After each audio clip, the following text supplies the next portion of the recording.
Hello and welcome to One Love Consciousness Movement and First Unity Spiritual Campus Midweek Connection. It is an honor, as always, to be with all of you. I'm sitting outside and enjoying the beautiful weather here in Florida. The wind is blowing. I hear some wind chimes out in the distance. It's very meditative and contemplative, and I am just enjoying this time and wanted to come and share with you some thoughts that I have. I'm really finding myself in a very interesting mode, as many of you can probably tell. Some of you, I think, participated Sunday in our talk about the power of radical oneness. And we're going to be getting into part two this week, as far as I know. Something could shift or change. But I really feel drawn right now to speak to us very candidly about the current situation that we're facing in this country, and there's a lot of disturbances on the surface of things. There's a lot of emotions running high. We are experiencing, I do believe, on a deeper level, a shift, an entire shift in the consciousness of the entire planet. I do believe, as I've said to you for a long time, that the universe is correcting itself. I believe the earth is correcting itself, and we also are aligning ourselves, I think, with a higher vibrational frequency. We are seeing differently than we have. We are hearing differently than we have. We are operating differently than we have. And this is a time for us to pull together, to not allow ourselves to be separated by the noise of the chaos around us, to really be mindful that this is a season where there's a lot of distractions that are taking place in the world. I have a swing right now that's trying to bump my mic stand, so give me just a moment. I'm just going to move this around just a little bit. I hope that's not making too much noise for you folks as you're listening. There's a lot of opportunities for distraction, and we need to be careful of that. I wrote about it this morning with the whole situation with the Gulf of Mexico being called the Gulf of America. I also attached to that a historical account of how it became known as the Gulf of Mexico. And honestly, I've just come to the place where it's all just kind of laughable. There's certain parts that are not. Certainly groups of people being oppressed, incarcerated, run out of town, organizations like Coca-Cola literally calling some of their employees that they know are not fully documented in for a meeting and then having them picked up by ICE to be arrested. Families being torn apart. The oligarchy that has been developed. Donald Trump and Elon Musk and others who are a part of an oligarchy. But honestly, the United States, I think, has been an oligarchy for quite some time. These are all things that are happening right now to really call us out of our quietness in regards to knowing who we truly are and knowing our divine nature. And it's bringing us back to some very rudimentary principle things. It's inviting us to not use oneness as bypassing, but to recognize our radical oneness with everyone that we come in contact with, and those we don't come in physical contact with. We're still one with all of life, and inviting us into a deep state of compassion, a deep state of love and truth and light, and continue to shine that light. So just a few subtle reminders that there's a lot of distractions that are on the scene right now. But remember, our reality is shaped by the thoughts and the beliefs that we share as a community. We've been doing life this way for so long, and we've agreed on it that it looks real. But it's literally a simulation, and it's a simulation that has been built on our thoughts and our beliefs that we've allowed to shape us. As more people are awakening now and becoming more self-aware, and we're healing from within, we begin to let go of the darker energies of hate and greed and insecurity and rigid belief systems that are built of lies to control the masses. This shift is allowing us to break free from the control of those in power. and those who are politicians and religious leaders and anyone else trying to dictate how we should live our lives. This radical oneness that I'm talking about right now and feeling completely compelled to talk about, it is a disruptor of the systems. It undermines the systems of injustice. But it also asks us to face the things that break our hearts instead of ignoring them and looking away from them.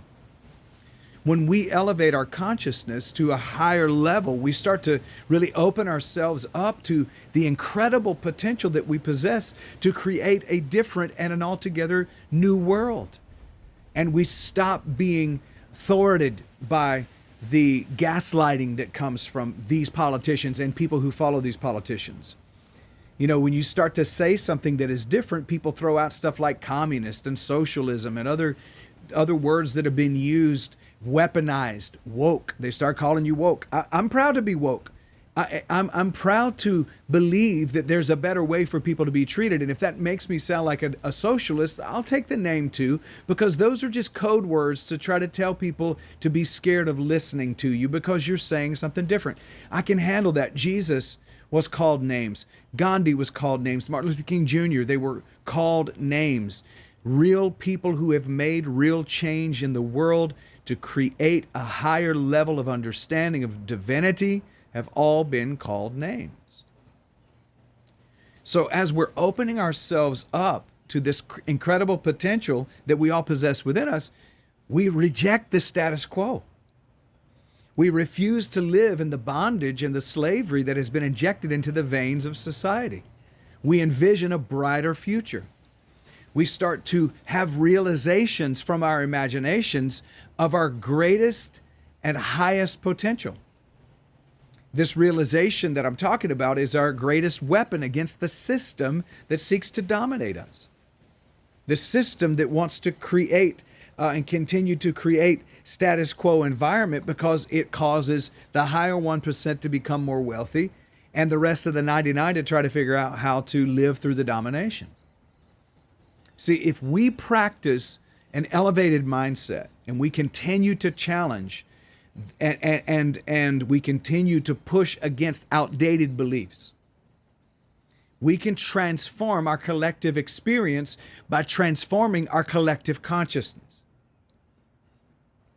This isn't about chaos or destruction. It's about creating a hopeful and a vibrant future for everyone. And if that sounds socialist, because I hear people say that when you say a better future for everyone, people will call it communism or socialism. I'm trying to tell you that those are just trigger words to get you back to your hypnosis, to make you run away from a better and a more equitable and equal system that works for everyone. This isn't just anarchy. It's not about just tearing down. It's about building an ark of higher awareness while the floodwaters wash away this broken, twisted, and completely wicked system. We've been called to a higher way of being. And some would think that I'm becoming a political activist with saying this. I promise you, I'm staying as far away from politics as I can. What I'm sharing with you is a higher way of being. It is tantamount to what Jesus said, fly in the face of Rome at the time, and even fly in the face of the Hebrew system at the time that had bowed its knee to Rome's conquering of all of Jerusalem and all of Israel. Where Jesus would say the kingdom of God is at hand, that was a political statement saying that no, the Caesar is not God. You see, the Caesar wanted to be referred to as Father and wanted to be referred to as God, and that's why the Caesar's sons were called the sons of God. So when Jesus said, I am the Son of God, he was literally lifting up his voice in resistance to the political system of his time. When we say we are children of God, what we're doing to people like Donald Trump and other people who think the way he does is we're saying you can't hold us captive. You can't keep us down. No one can hold us back from evolving. Only we can do that. Only I can keep myself from evolving. So let's choose to grow during this pivotal time and grow up to create an evolution of self and soul This is a pivotal time. And so rather than slipping back into old patterns of fear and control, choose to declare that we are free. Let's embrace that freedom and act like free people. Let's stop drinking the Kool-Aid of religious dogma and governmental slavery. Let's free ourselves from this mental slavery. And once and for all, declare that we are divine beings having a human experience, and we know there's a better way for humanity to treat each other and to live in this world. There's plenty in this world, and there's no need for anyone to be homeless or anyone to be hungry or thirsty. And I know Jesus said to the disciples, the poor you have with you always. But was he saying that because he was saying that's the way it should be? Or was he saying that because he knew the systems of our world thought too small and too greedy to allow compassion to be the rule of the day? Folks, to evolve is to embrace the journey of growth and transformation. And this transformation signifies the process of expanding our horizons and stepping into all of the possibilities that lie ahead of us. To expand the horizons and step into the possibilities of the things that are waiting to be discovered by us. The journey that we're on is a journey of evolution. And it's not just about minute, small changes. It is about a profound change and a profound development of evolution for all of humanity. It is about a shifting for the whole planet. And this is why we're being sifted and shifted right now. Some of us feel like we're being shifted on. But remember, every time situations like this arrive to shift on you, remind yourself of what fertilizer is made of. And allow it to fertilize the garden of your life. The disillusion and desolation and disillusion that we often encounter along the way should not be viewed as sorrowful, or we shouldn't grieve it as an ending or a loss. It represents a necessary breaking apart of those aspects of our lives that no longer serve our highest good. It is a vital part of our personal evolution that's allowing us to shed those old beliefs and habits, to wake up from the drug that has been injected into our minds, to get rid of the walking dead virus that has been in our minds, to break free from old habits, to even break free from relationships that may be holding you back, and instead reach for a higher potential, a higher, more full potential. In a sense, dissolution and dissolution is not the end, but it's kind of the beginning of I'll use the word that comes to mind, a critical transformation, a critical metamorphosis.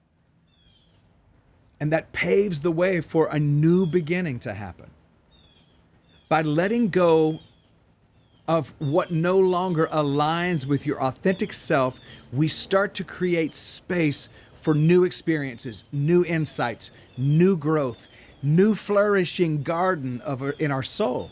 That process may be challenging and even feel painful at times.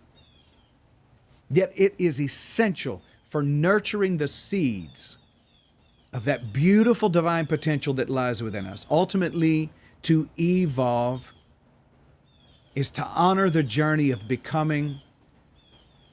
It's recognizing the beauty in transformation and embracing this ever unfolding divine path that leads us toward our most vibrant selves.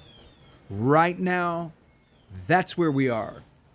And you can either wake up fully, allow yourself to become fully awake, you can stay in a groggy state, or you can be lulled back to sleep by the rhetoric of those who want to be in charge and those who want to rule. Folks, let go of the distractions.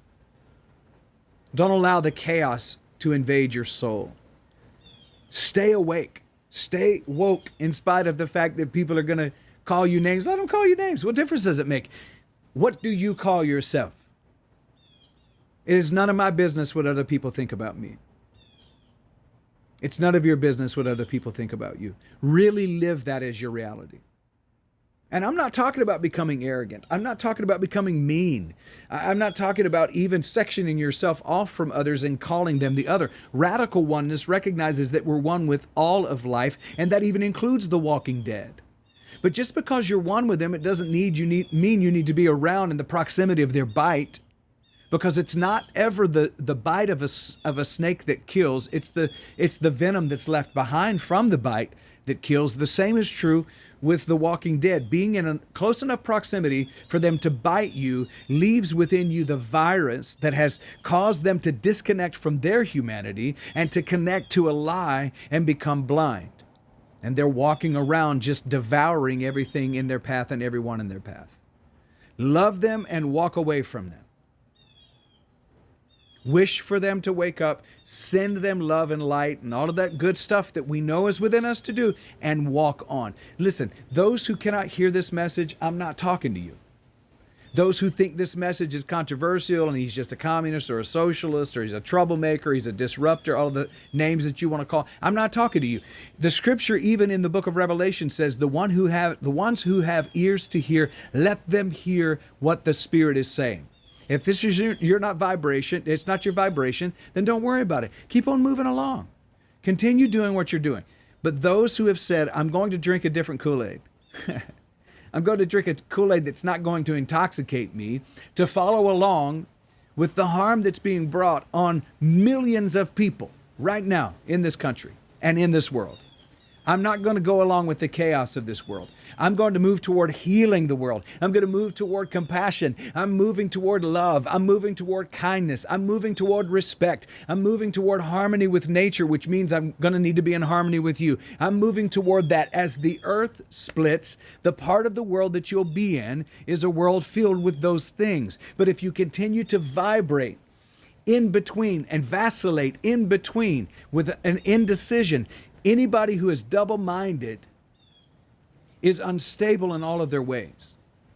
There's a reason that Jesus says to the disciples and even to the Pharisees, choose you today who you will serve. I'll say to you today, choose who you're going to be. And I, for one, have chosen to be a voice for unity, for equality, for equity, for compassion, for respect, for love, for kindness. Folks, if you're going to get called names for upholding that banner, I'd wear any of those names as a badge of honor. If I'm going to get called a socialist or a communist or a false prophet or a heretic or a bleeding heart liberal or a democrat, I don't claim any of those names, but if that's what's going to be associated with love and kindness and respect and harmony and equity and equality and inclusion, sign me up. Send me all the t-shirts. Send me all of the badges. Dip them in gold. I'll wear them as a badge of honor. If this means I'm going to be made fun of because I choose those levels of character, that's the fruit of the Spirit. The fruit of the Spirit is love, joy, and peace, long-suffering, temperance, meekness. Have you forgotten that? And if that's the accusation that I'm going to carry because of the message that I preach, I'm good with it. I can carry that. I'm hearing the higher call. I'm choosing to upgrade my humanity by way of my divinity. Choose you this day whom you will serve, whom you will become. Forget renaming a body of water. So what? Don't allow the smoke screen. Don't allow the chaos. They're going to devour each other. Because when you're led by greed and you're led by ego and you're led by narcissistic behavior, you always end up destroying each other. Stay out of proximity to that. Move toward the calling that is going forth, and that's a higher calling. Come and go with me into a land of promise that we've only heard about before. Free yourself from mental slavery. Free yourself from the incarceration of religious dogma. And free yourself from the belief that we're sectioned off on this side of the planet and we're better than everybody else. Embrace the whole planet. Become a citizen of the earth, not just a citizen of the United States. Be in the awareness that the scripture says that the earth is the Lord's, not the United States, not the United Kingdom, not Africa, not Asia. The earth is the Lord's, or universal law. The earth is the Lord's and the fullness thereof, and all who dwell within it. That's what I'm choosing to live. I invite you into that. Okay, my rant is over for the evening. Friends, here's a revival. We, as a collective, who hear this message in this vibrational frequency, we are thriving in 2025. While the rest of the world may be surviving off of the crumbs that come from the table of this oligarchy, we are thriving. We're choosing to thrive in 2025. And one of the ways we're doing it is we're opening ourselves up to the truth of radical oneness and to the power of love, joy, and peace. And we're choosing in every single moment to live that.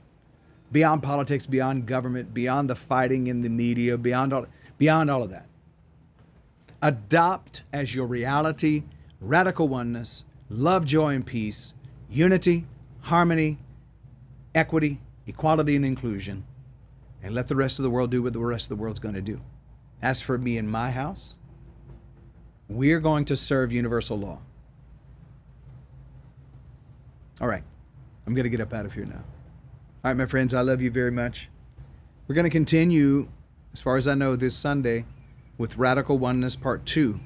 I'm making this announcement to those who attend One Love that this Sunday in particular, we're going to be joining First Unity Spiritual Campus once again this week, and I have a reason for that. My reason for that is I believe these two ministries are really one, and they're walking along together, and we are merging in a way like we haven't merged before to create a pathway together. And so I'm asking you, I know that it's later in the day for you, it's 11 o'clock instead of 10. If you want to attend the 8:30, you can do that at the 8:30 devotional. It's a different energy between the two, but going to be essentially probably the majority of the same content. I'm inviting you to join. Let's all join together tonight, this Sunday. I don't know what'll happen the next Sunday. I haven't even thought about it.